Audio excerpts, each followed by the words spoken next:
So you know what they say, don't ever do business with family. Well, that's a mistake that the OP of this story decided to make when she said she'd help her aunt out at the wedding.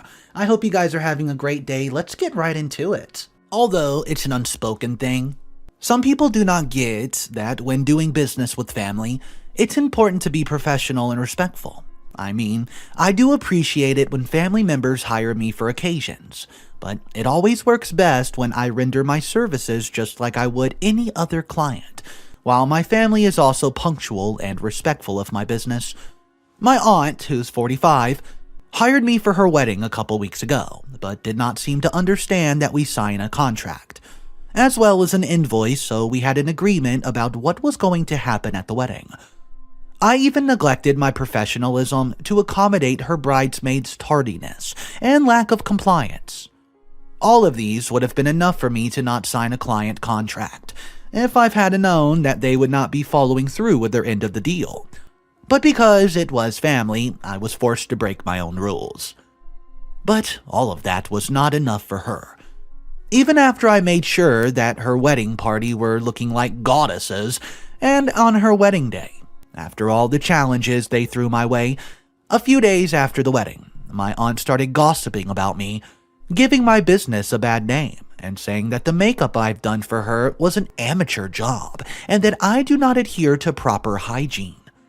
I'm a qualified makeup artist with a certificate to prove it, 10 years of experience, and 5 years of owning a business. Yeah, I'm not perfect, but I sure as hell have never had a client complain that my makeup gave them a rash. Such rumors can harm a business, and because of her, some clients canceled at the last minute. I only use organic products and clean brushes, and never ever use the same applicators for 2 people. It had to be a sick joke that the hag was running her mouth, saying that her bridesmaids had allergic reactions to my makeup, and that my aunt had a terrible rash since the day that I did her makeup. Well, this was very funny, because I've done a makeup test 2 weeks before to make sure she would not break out. But you know what it was? It was the fact that this woman had gone to get a facial the day before the wedding, something one should never do. Oh yeah, how do I know this? Because as soon as the rumor started circulating, my best friend, who owned one of the spas, told me that she had come in when my friend was not there. I've worked too hard for everything to be taken away by some lady who refuses to grow old and is already on her 3rd husband. So as soon as I got off the phone with Christina, I called my aunt. She had the nerve to ask me why I was calling since she was on her honeymoon and was not taking phone calls. I told her to save her drama for someone who cared.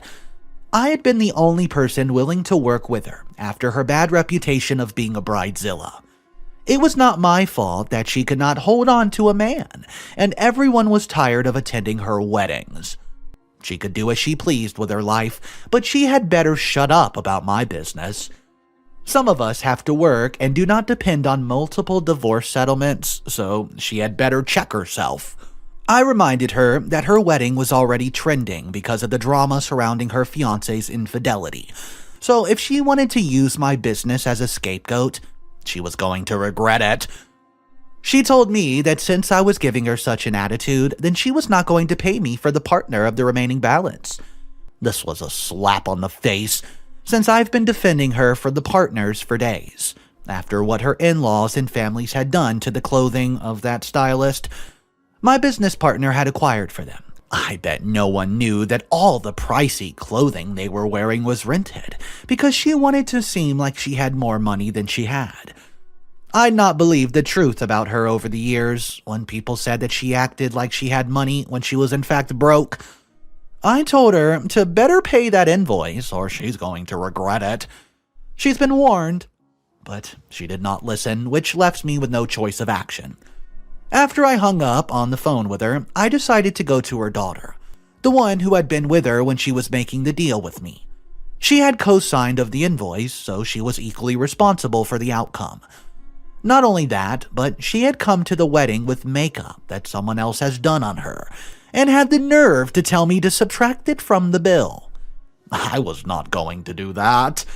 Not after we had a deal, something that she had been trying to beg me for several days. I hated to do this when I had a business to run. This level of disrespect was not going unpunished. When I got off the phone with my aunt, my business partner was waiting with a smug face. She said that she has told me not to go in business with this woman since she knew what kind she was, the kind who made noise and did not want to pay. She had told me that my aunt would be trying anything to get out of paying the huge bill that we had thanks to the fact that her people were half an hour late, costing us money we would have gotten from morning clients since. Well, Cynthia was a clothing stylist as well as a hairstylist. After the clothes came back with weird stains and some were torn, Cynthia had gone off on me and told me that I should not have insisted on helping them out. I told her to not be such a jerk about it. Just because it was my family that messed up, I was also dealing with the mess of the day. So Cynthia had been right all along. My aunt was ungrateful, even though we had managed to pull through on her offer and top quality services. Not only that, but she was accusing me and my partner of having fake beauty license. I asked Cynthia if she was coming with me or not to talk to the nearest person who was talking crap about us. Delia, my spoiled cousin. We found her where she was always at work, gossiping with the nurses at the reception desk by her workplace. When I saw her, she said, "What are you doing here?" "Gosh," I said, "I would pay you. Are you that desperate?" I got so angry that I grabbed her from behind the reception and dragged her outside. I asked her if her devices were not working because I sent her and her mother the bill several times and they ignore me. Now, I was hearing that her mother was attacking my business. She acted dumb and said I was so unprofessional because I did not know how to handle such a big event. I reminded her that her people took their sweet time arriving, acting ratchet as heck and making it difficult to work. I told her that just because she hired our business did not mean that they had the right to treat my employees like servants. I had been mortified when I found one of my employees fetching drinks for the bridesmaid, and my aunt ordering them around. Not only that, but they also made one of my employees cry by saying mean things about her weight, something that they had no right to do.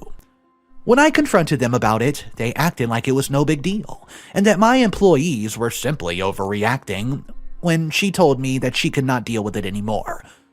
By the way, the lady was pregnant when they were being mean to her like that.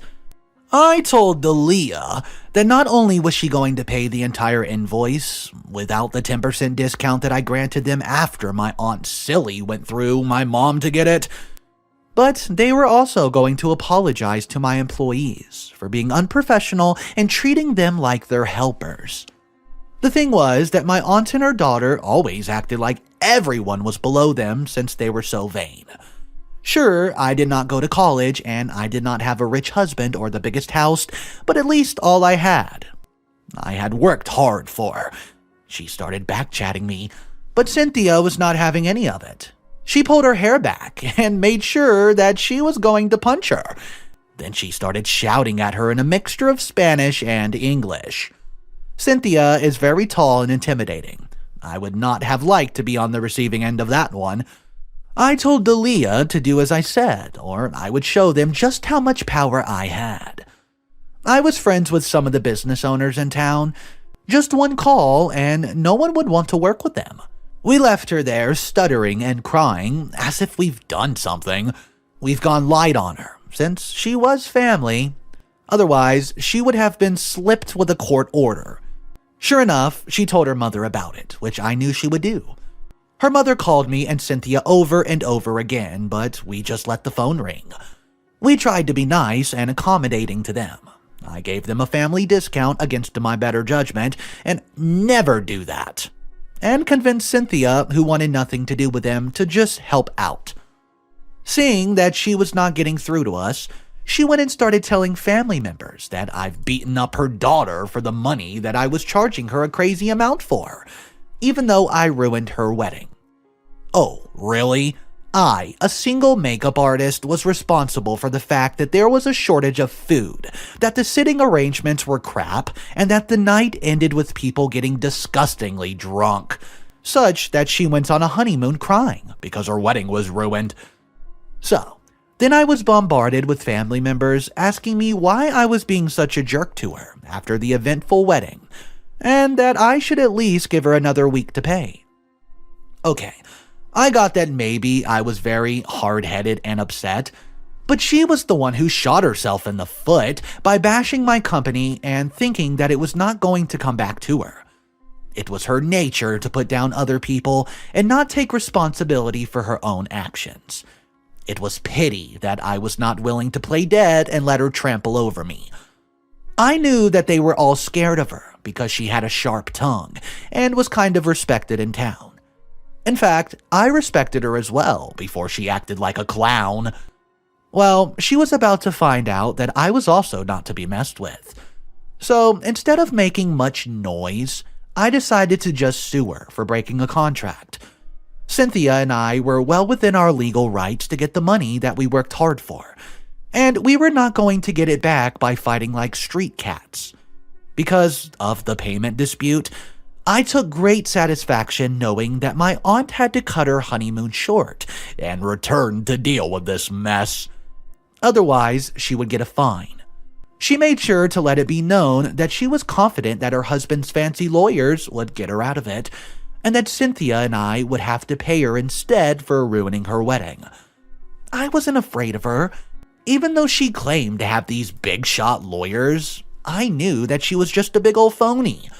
And she would be getting divorced for the third time very soon. We were all pretty done with attending her weddings, needless to say. I was right. Not only was I not allowed to get the deposit she paid Cynthia back, as it was meant to cover the damage to the clothing, but she also had 30 days to pay us our money, and she had to pay both the legal fees. She was livid after finding out that we've won. The look on her face when she made the bank transfer was so satisfying. Even more satisfying than the slap I've been wanting to give her. But the joke was on us because she only paid half the money, which we found out when the court session was over. I asked her about it, reminding her that if she did not pay me, then she would be in so much trouble. To me, she said that she was going to pay me, but she let it slip to other aunt that she had no intention of paying the rest. Instead, she planned to drag me to court for months over the money. She did not care how much money she lost in the process, but her goal was to just make me suffer for daring to cross her. She also said she planned to use her influence to badmouth me to her rich friends, so they would not come to me for business. I admit, I was a bit scared when I found out. So far, I had been lucky and not sustained damage, but gossip could ruin the business I had.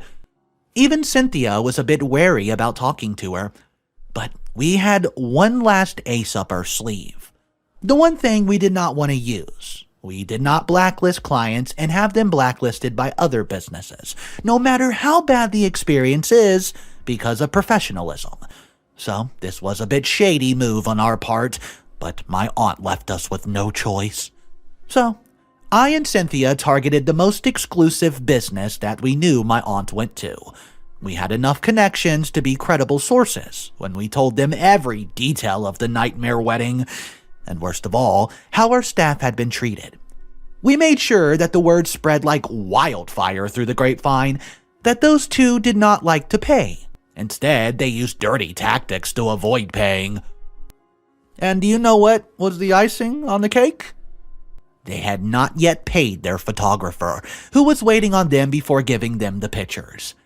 It was way past the deadline, so he was well within his rights to delete those photos and just keep the deposit.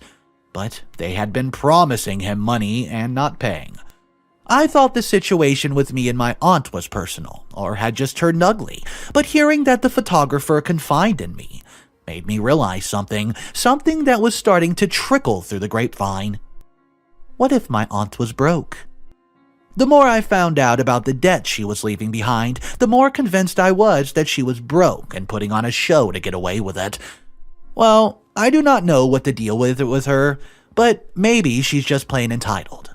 but this accident has ended up embarrassing her more than it's embarrassed me, that's for sure. I did not tell the photographer what to do, but it soon became public knowledge that my mother and daughter tried to attack him after he deleted all their pics and refused to give back the deposit. I know no one in the family says anything, but I know they are glad I have finally shut up our snobbish relative, who has been walking all over us for years, and in the process, her entitled daughter, who on more than one occasion has said stuff to make me feel insecure. I am never going to do business with my aunt, her daughter, or anyone who took their side, no matter how much money I'm offered. So, what have we learned from this? Never doing business with snobbish aunts is what I've learned. So, I don't see any other way this was going to play out that the aunt thought it would work for her. She didn't even pay the photographer. Obviously, her reputation was about to be tanked. Guys, let me know if you would ever do something like the OP did and try to work with someone that you don't really trust, just because they're family. Drop your thoughts down below and let me know your opinion on that. There's another story we're going to look at now, and this one is pretty crazy. Would I be the a-hole for running away on our honeymoon? The title is a little bit not what you think. Stick to the end of this story because let me tell you, the decision made by OP is crazy. My husband and I, well, we're on our honeymoon. His parents gifted us a week in an all-exclusive hotel at no cost to us as a wedding gift, and we're really grateful. On arriving, we found out that they've also booked a room at this hotel for themselves for the whole week, and they want to do group stuff. We see them maybe 2 to 3 times a year for a couple days at a time, as he finds them a bit overbearing, and they don't really like me. It's not like they're in the room next to us or anything, and we can still do stuff in our room alone, but they knock on the door regularly, waking us up at 6 a.m., making us get all 3 meals a day with them. We've tried telling them we just want some alone time for our honeymoon, and they shrugged us off, saying that's what our room is for. We also tried faking illness to get out of eating with them, and they just got room service to our room and sat with us while we faked stomach aches. My husband snapped earlier and said this whole thing was way over the line, and they had no right intruding on our honeymoon of all things. And they told us they paid for this whole event, and that as adults they were allowed to take holidays at the same time to the same place. Well, we've been talking and we saved up to pay our own honeymoon before they surprised us. We still have the money that we should have spent in our joint wedding moon/honeymoon account. There's another town we wanted to go on our honeymoon and we looked it up. We could get tickets from here to there, then back home for less than 60 euros. We could also book a few days in a nice hotel for about half of what's left in the honeymoon fund, and use the remainder of the week we booked off in another town without his parents knowing we'd left until we did. It's 9 p.m. now. There's trains from here to the other town every hour, plus more half-hourly trains tomorrow. Would we be arseholes if we ran away from his parents without telling them? Quick update. Our train should be arriving in our final station in the next 30 minutes. We found a hotel that's able to take us tonight, and we're very excited about the next 4 days. Are we the a-holes? So, almost everyone in the comment section is saying, not the a-hole, you got a train to catch. So, a lot of them were happy with that mini update at the end that stated OP decided to take the train and get away from that situation. Let me know in the comment section what you would have done if you were in those exact same shoes. Thank you so much for watching, guys. Don't forget to check out the channels in the comment section and the links below in the description. And I hope you guys have a wonderful day. I'll catch you in the next one.